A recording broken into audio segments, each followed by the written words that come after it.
안녕하세요. 부산 미수다만의원 수영정 원장 박진선입니다. 계피는 뭔지 아시지요? 계피라고 하면 너무 올드하니 시나몬 카시아라고 해야 세련되게 보인다는 유머가 생각나네요. 게지, 계피, 육계, 계신 등 다양하게 부르지만 같은 약재를 뜻합니다. 본추학 서적에선 부위에 따라서 달리 부르고 약효도 다르다고 합니다만 꼭 그런 것 같지는 않습니다. 게지는 계피의 장가지, 육계나 계피는 두꺼운 껍질, 게심은 껍질에서 꼬르크증을 벗겨낸 것입니다. 약효는 게심이 제일 강합니다. 유효 성분을 제일 많이 함유한 부위만 사용했기 때문이지요. 게지에는 벗겨낼 코르크증도 거의 없습니다. 육계 계피에서 코르크증을 벗겨내면 유효 성분이 가장 많은 층만 남는데 당연히 같은 용량을 사용했을 때 유효 성분이 가장 많은 부위이니 약효가 더 좋겠지요. 유효 성분이 많다고 무조건 좋은 것은 아닙니다. 환자의 상태에 따라 적정 사용량이 달라집니다. 한약 한 첩에 4g, 8g을 사용하라고 되어 있다 할지라도 게지 8g은 유효 성분이 부족한 경우가 많고 게심 8g은 유효 성분이 많아서 약이 너무 매워서 속이 쓰리다는 분들도 있습니다. 그래서 적정량을 찾아내는 것이 치료의 노하우입니다.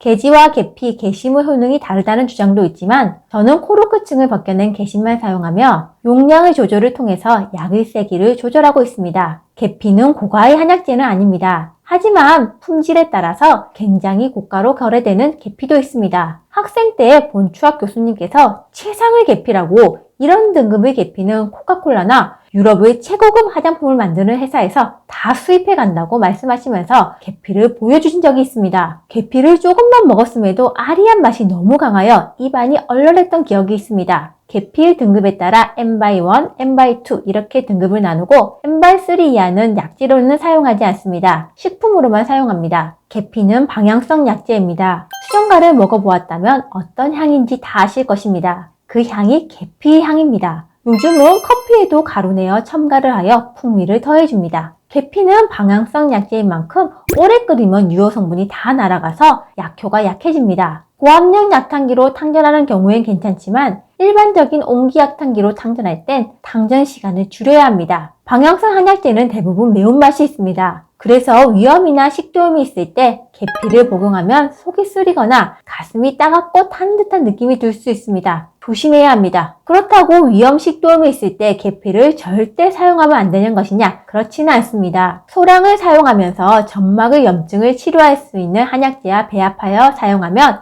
오히려 위나 식도 점막으로 혈액 공급을 증가시켜 점막의 회복을 촉진하는 데 보조적인 역할을 합니다. 계피 효능은 몸을 따뜻하게 한다고 표현합니다. 냉증 강황의 증상이 있을 때 주로 사용하는 편이지요. 배나 손발이 차가워지면서 가슴이 두근거리고 상열감이 있고 두통, 안구충혈 같은 상기되는 병증이 있을 때 이를 치료하는 효능이 있습니다. 아래는 차갑고 위로는 열이 뜨는 증상이 있을 때 상열 하한의 증상에도 사용할 수 있습니다. 그리고 위장병이나 성기능저하, 비뇨기계 병이 있을 때에도 사용하는 편입니다. 염증을 억제하고 진통의 효능이 있습니다. 그래서 관절염이 있을 때, 감기 때문에 온몸이 아플 때 계피를 사용하는 처방이 많습니다. 이 염증이란 표현이 참 애매한 게 관절염, 차가워지면 심해지는 비염 같은 질환에는 계피를 사용해서 치료합니다. 하지만 소화성 궤양이 있을 땐 계피의 매운맛이 자극이 되지 않는지 조심해야 합니다. 하지만 만성위염으로 소화불량 위주의 증상을 호소할 땐 계피를 사용하는 것이 도움이 됩니다. 또 만성적인 피부염이 있을 때에도 계피를 복용하면 알레르기 반응이 심해지면서 더 악화될 수도 있습니다. 반대로 계피를 사용하면 도움이 되는 피부염이나 두드러기도 있습니다. 그래서 계피의 효능을 항염증 작용 이렇게 설명하기는 어렵습니다. 항상 어떤 환자인가, 호소하는 증상과 함께 몸 전체의 다른 증상은 어떤지를 종합해서 판단해야 합니다. 보통 계피 효능 이런 내용을 찾는 분들은 어떤 병이 있을 때 내가 계피를 먹으면 좋을까 안 좋을까를 알기 위해서 검색을 하시지요. 그런데 이렇게 고려해야 하는 내용이 많고 복잡해서 단순하게 답하기 어렵습니다.